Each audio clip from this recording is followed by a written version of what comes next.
As with everything great that you'll be achieving in your life, there's always going to be challenges and obstacles that try and stop you from doing that.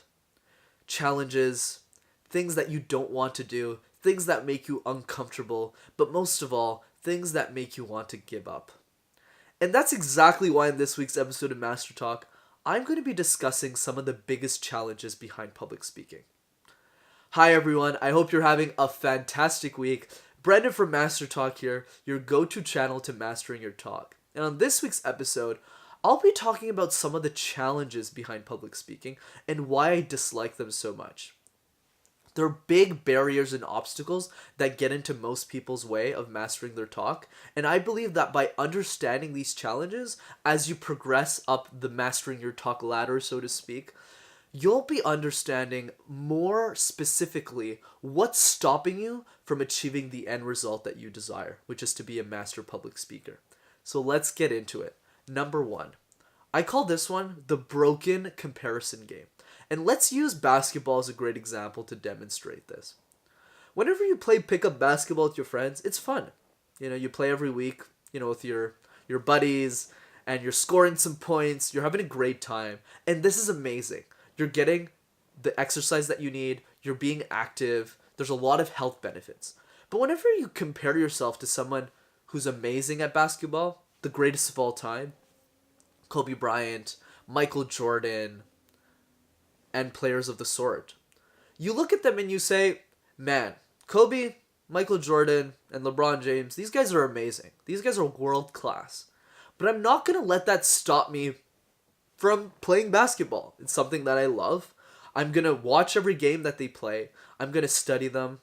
I'm going to be their number one fan. But I'm not going to let that stop me from playing basketball. Just because I'm not as good as they are doesn't mean I shouldn't play, right? And that's great. You should keep playing basketball because it's something that you love and you gotta get a lot of active benefits from it. And then there's public speaking, right?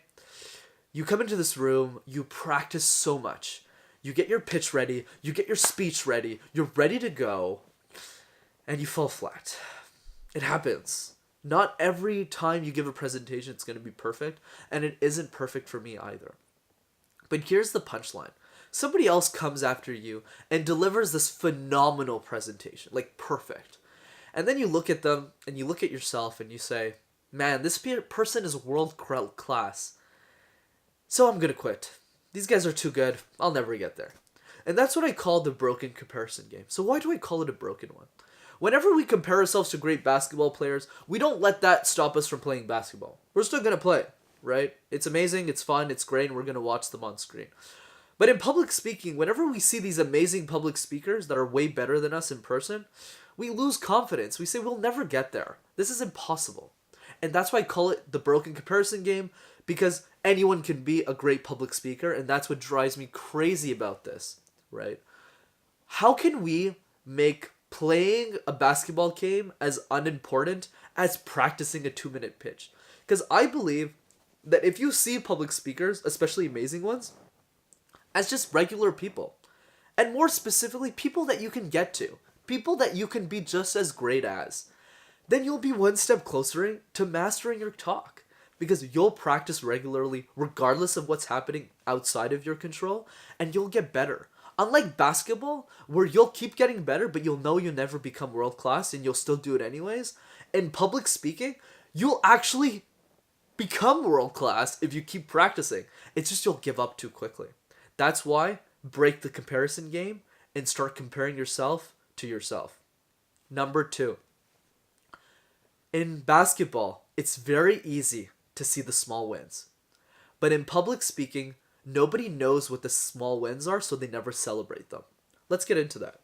So in basketball, it's easy to see if you're getting good at the game. Maybe not world class like Kobe Bryant, but you see progression. You dribble the ball better. You score more points. You have more assists in the game. People love you for it. The chemistry is better. You're having a lot more fun. And you're getting better at the game. It doesn't take a rocket scientist to figure out how better you are in basketball. You just keep playing. You're more consistent. You get more shots in. But in public speaking, celebrating the small wins is very difficult because you don't know what you're looking for. Let's say you give a presentation, you have to master your silences, master your ums and ahs, master your posture, master everything.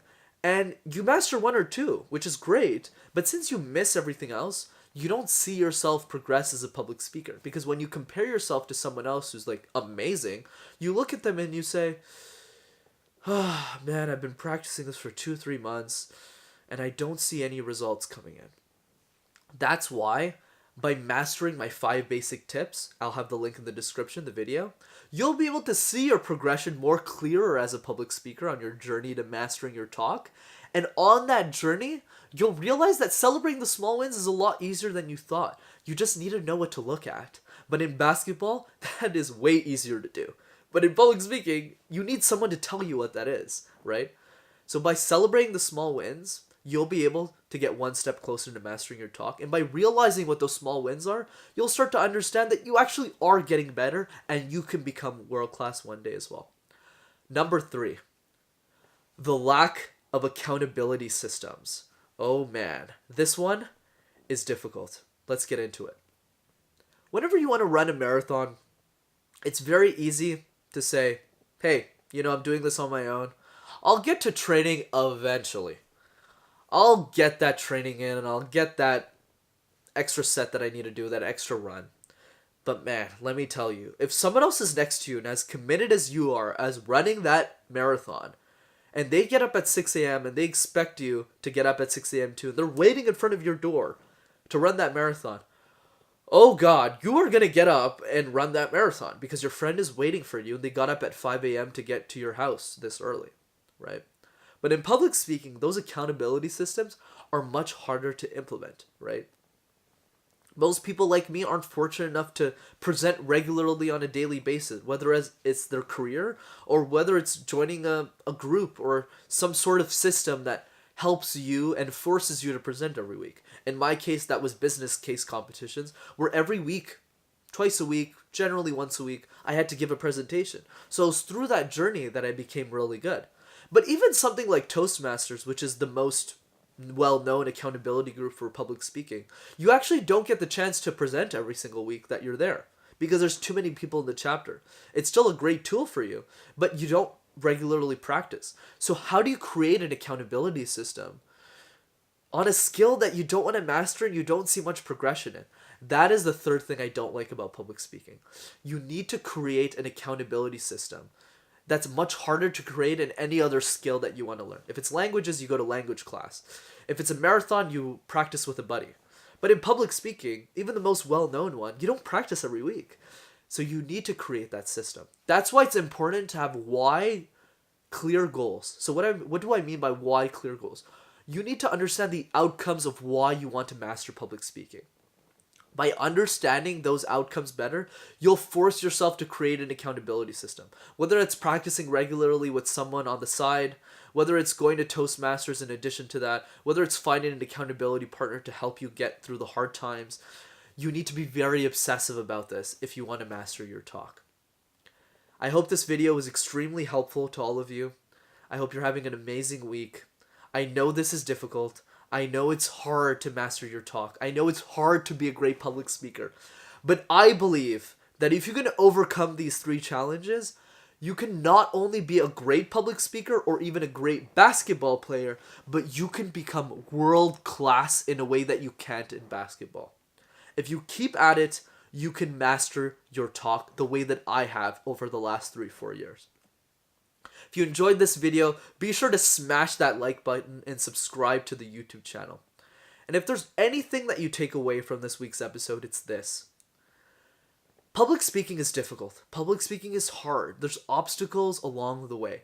But if you master all of them, you'll be a world-class public speaker. If there's one person that you know that's trying to master their talk, that's having trouble doing it, and doesn't understand why they're not getting the results that they want, send them this video so that they'll be one step closer to mastering their talk. Have a great week, everyone. Take care, and I'll see you next week. Bye-bye.